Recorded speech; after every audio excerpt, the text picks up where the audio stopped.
Meurtre au Grand Sasso par Éric Simon. Chapitre 1. Bételgeuse était toujours là, rougeoyante et scintillante dans le froid de la nuit hivernale. Lever les yeux vers la constellation d'Orion était devenu comme un réflexe pour Christina quand elle sortait du tunnel. Plonger dans le noir de l'univers était un refuge pour laisser son imagination divaguer avant de revenir à des problèmes plus terre-à-terre. Elle se disait qu'en explosant, cette étoile massive produirait ce xénon si précieux aujourd'hui. Ton xénon doit être ultra pur si tu veux que ça marche. Elle connaissait la rengaine de Matthew par cœur. La clé se trouvait évidemment là. Purifier le xénon, ne rien laisser traîner dans le gaz d'autre que les atomes de xénon, les seuls utiles. Ce n'était pas une mince affaire, et Christina avait accepté de prendre en charge cette tâche, parfois un peu ingrate, avec Matthew, John et Peter. Elle rentrait à l'Aquila une fois encore sans avoir réussi à remettre en route le purificateur isotopique. Le moteur de la voiture de service ronronnait tranquillement sur la 24.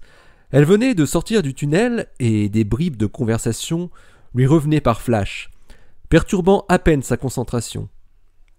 Le xénon liquide ne doit contenir aucun élément radioactif, aucun. Une évidence lorsque l'on cherche à utiliser du xénon pour détecter le même genre de signal que celui qui est produit par une désintégration radioactive. Elle était fatiguée après avoir passé plus de 14 heures d'affilée dans la grotte. Demain serait un autre jour perdu pour la manip si on ne parvenait pas à remettre en route ce foutu purificateur isotopique. Cette course contre la montre que les chercheurs s'imposaient à eux-mêmes plongeait Christina par moments dans un état anxieux, mais elle parvenait toujours à s'élever au-dessus de ses tourments. Elle avait déjà derrière elle une bonne expérience de la recherche en physique des particules, et elle savait pertinemment comment tout ça fonctionnait. Comme deux expériences utilisaient exactement les mêmes protocoles et les mêmes outils, il fallait être meilleur que les autres. Trouver des astuces que les autres n'avaient pas encore trouvées, pour espérer avoir de meilleurs résultats avant eux. C'était une lutte sérieuse tout en restant courtoise. Le petit jeu de la recherche de la matière noire.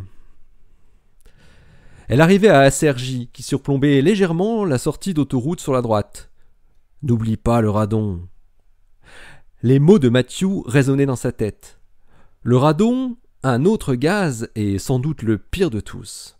Le radon était l'ennemi numéro 1, un gaz naturellement radioactif qui était produit par les parois rocheuses du laboratoire comme dans toutes les montagnes du monde. Un gaz qui s'insinuait partout, comme dans les bonbonnes de xénon fraîchement ouvertes. Il fallait se battre contre le radon. C'était une chasse, une guerre. Le piéger par tous les moyens, soit à la source, soit à l'arrivée. S'en débarrasser une bonne fois pour toutes n'était qu'une utopie. Il revenait tout le temps. Il était là, on le respirait, on l'exhalait, il s'insinuait dans sa lourdeur exceptionnelle. Christina se gara sur le parking qui jouxtait le bâtiment des bureaux de l'Institut. Les lampadaires faisaient des ombres très courtes, laissant entrevoir le premier quartier de lune derrière l'immeuble gris. Il n'y avait plus personne à cette heure-ci. John avait quitté la grotte 1 heure avant elle en compagnie de Peter, son acolyte et son double. Matthew devait les avoir précédés. Ils devaient déjà tous être rentrés à l'appartement. Ils ne traînaient jamais tard le soir. Il n'y avait pas grand-chose à faire à l'Aquila le soir en hiver de toute façon. Contrairement au mois d'été, où les rues étaient animées jusque très tard. Les saisons à l'Aquila étaient très différentes. Christina profitait toujours de l'hiver pour travailler tard dans la grotte. Elle aimait être saisie par le froid qui régnait dehors après avoir passé plusieurs heures dans l'atmosphère à la température toujours identique du laboratoire, 21 degrés. John Kisco et Peter Haynes venaient tout droit de Batavia, Illinois. Le froid des Abruzzes ne leur faisait pas peur. Ils faisaient partie de l'équipe de Chicago et du fameux laboratoire national américain qui portait le nom d'un prix Nobel italien, Fermilab. Ils participaient à Xenomil dans les aspects liés à la purification du gaz. Ils en connaissaient plus d'un rayon sur les pièges à radon. John en avait lui-même développé de nouveaux types pour les adapter à différentes expériences de mesure de rayonnement dans des environnements à très faible radioactivité. John n'avait pas encore 40 ans et devait bientôt devenir professeur à l'université de Chicago. Peter faisait un post-doc sur 3 ans. Il devait encore passer 1 an entre le Grand Sasso et Chicago. Et l'Italie lui était entrée dans la peau. Il était tout droit issu de la fameuse université Columbia de New York, où il avait fait sa thèse sous la direction de Giovanna Marci, dans la phase finale de l'expérience Xeno 100. Ils avaient pu produire des résultats de non-détection très remarqués dans toute la communauté, qui avait ouvert la voie à la version plus évoluée et 100 fois plus sensible qu'était Xenomil. Tous les 4, avec Matthew et Christina, ils formaient une joyeuse petite équipe très professionnelle, mais qui savait aussi prendre du bon temps et apporter de la légèreté dans les moments délicats, comme c'était le cas en ce moment.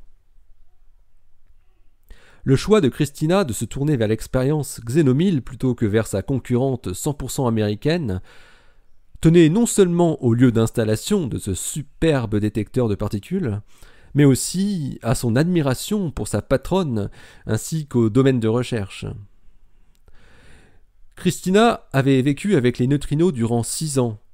Elle avait souhaité poursuivre l'aventure des particules étranges plutôt que de suivre la voie des particules bien connues qui donnaient du travail à des centaines de physiciens au grand collisionneur suisse. Elle savait que le concept de matière noire non baryonique, une matière faite de particules aux propriétés étonnantes, était encore hautement spéculatif, même si c'était le modèle physique dominant en dehors du modèle standard de la physique des particules. C'est ce qui avait justement suscité son envie. Christina s'était fixé un objectif sur 10 ans. Si 10 années plus tard, elle n'avait pas vécu le grand jour de la découverte, elle changerait définitivement de domaine pour étudier des particules plus classiques comme le boson de Higgs. C'était son carburant. Christina aimait se fixer des objectifs sur plusieurs années. Elle pensait réellement que c'était faisable. Elle y croyait probablement autant que Matthew, John et Peter, et sans doute moins que Giovanna. La matière noire était une histoire déjà ancienne. Tout d'abord entrevue dans les années 1930, elle fut remise au goût du jour à la fin des années 60, lorsque Vera Rubin s'aperçut que les galaxies ne tournaient pas rond, ou plutôt qu'elles tournaient trop vite. La vitesse de rotation des galaxies n'était pas cohérente avec leur contenu visible. Si elles n'étaient constituées que de la matière que nous pouvions voir, la vitesse des étoiles que les astronomes parvenaient à mesurer ferait s'éparpiller leurs étoiles. Comme les galaxies étaient bien condensées et ne dispersaient pas leurs étoiles, cela signifiait que toutes les galaxies devaient contenir une masse invisible, une très grande masse invisible. Ce n'est que quelques années après ces premières mises en évidence que des modèles physiques invoquant l'existence de particules massives très particulières, non détectables, furent proposés par les physiciens pour expliquer cette matière invisible. Ces particules qui n'osaient pas se montrer si facilement furent surnommées des WIMPs, un acronyme qui signifiait qu'il s'agissait de particules massives interagissant faiblement avec la matière ordinaire, et qui voulait simplement dire qu'il s'agissait de particules mauviettes, si on traduisait de l'anglais. L'une des spécificités de ces particules mauviettes était qu'elles pouvaient traverser la Terre de part en part sans produire la moindre interaction, un peu comme les neutrinos chers à Christina, mais encore plus furtives. La théorie prédisait que parfois, une WIMP devait interagir, laisser un peu d'énergie lors de sa collision, et que cela pouvait se passer avec une bonne probabilité dans du xénon. Bien sûr, les détecteurs au xénon n'étaient pas les seuls à avoir été développés à partir des années 80 pour essayer de capturer ne serait-ce qu'une seule WIMP. Il existait de nombreux autres types de détecteurs, tous issus plus ou moins directement des travaux menés sur la détection des particules et de divers rayonnements ionisants.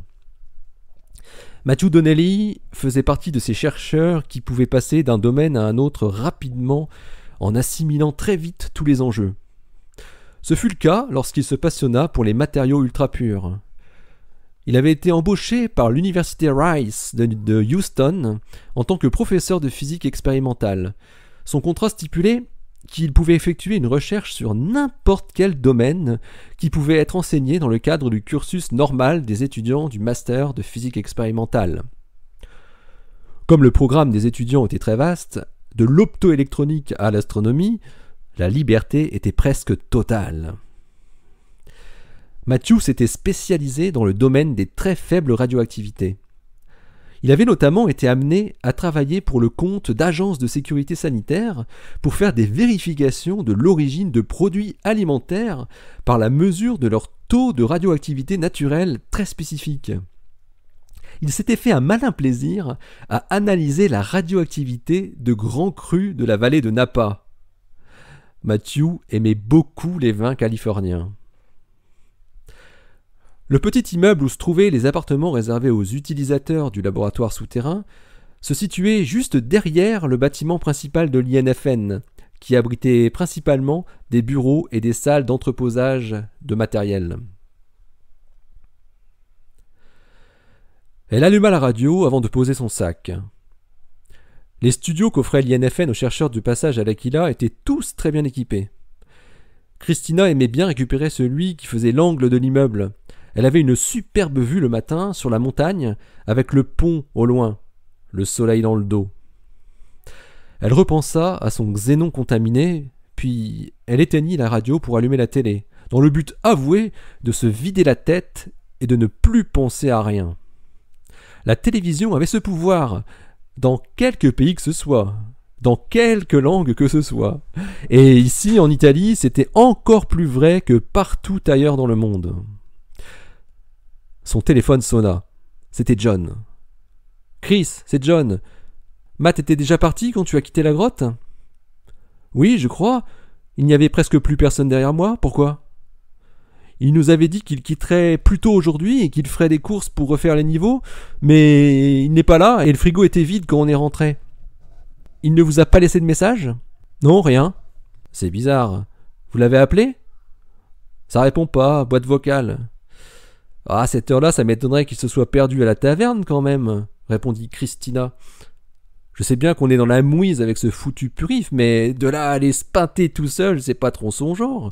Tu veux que je passe voir s'il y est ? Non, laisse, moi je vais y aller. Bon, je te rappelle, conclut John. Ok, à tout à l'heure. 2 minutes à peine après que Christina eut posé son téléphone sur la table basse, il se mit à vibrer. C'était un SMS du poste de sécurité du labo. Urgent, incident dans le hall B, appelez le poste de permanence. Alors qu'elle finissait de lire le message, l'air dubitatif, la sonnerie retentit de nouveau. C'est Peter. C'est quoi ce message, Chris ? Tu l'as eu aussi ? Un message d'alerte du poste de garde. Oui, je sais pas, il y a eu un problème apparemment. John est encore là ? Non, il vient de quitter l'appart pour aller à la taverne. Bon, je vais appeler le poste de sécurité. Je te rappelle pour te dire ce qui se passe. Christina composa aussitôt le numéro de secours que tous les utilisateurs du labo devaient connaître par cœur. Bonsoir, Christina Voldoni de Xenomil. J'ai reçu un message d'alerte concernant le hall B. Bonsoir, mademoiselle. Nous avons un accident de personne dans votre zone, dans la salle de stockage.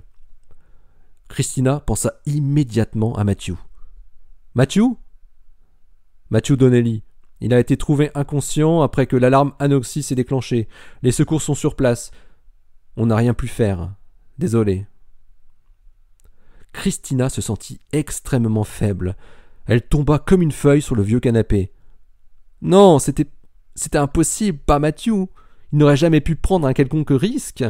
Il connaissait trop bien comment on manipulait les bonbonnes de gaz. C'était pas possible. Non. Elle trouva la force de se relever après quelques minutes, puis très vite descendit les étages et courut le plus vite qu'elle put jusqu'à l'autre bout de l'immeuble pour aller prévenir John et Peter. Au moment où elle arrivait au niveau de l'entrée B, elle vit John Kisco qui courait dans sa direction. Elle cria dans la nuit. « John, c'est Matt !»« Je sais, Chris, c'est horrible, je comprends pas, j'ai appelé le poste et ils m'ont dit que Matt était... Qu'est-ce qu'on doit faire ? Il faut prévenir Peter. Après, on va au bureau. Je sais pas s'il y a quelqu'un à cette heure-là, mais il faut y aller.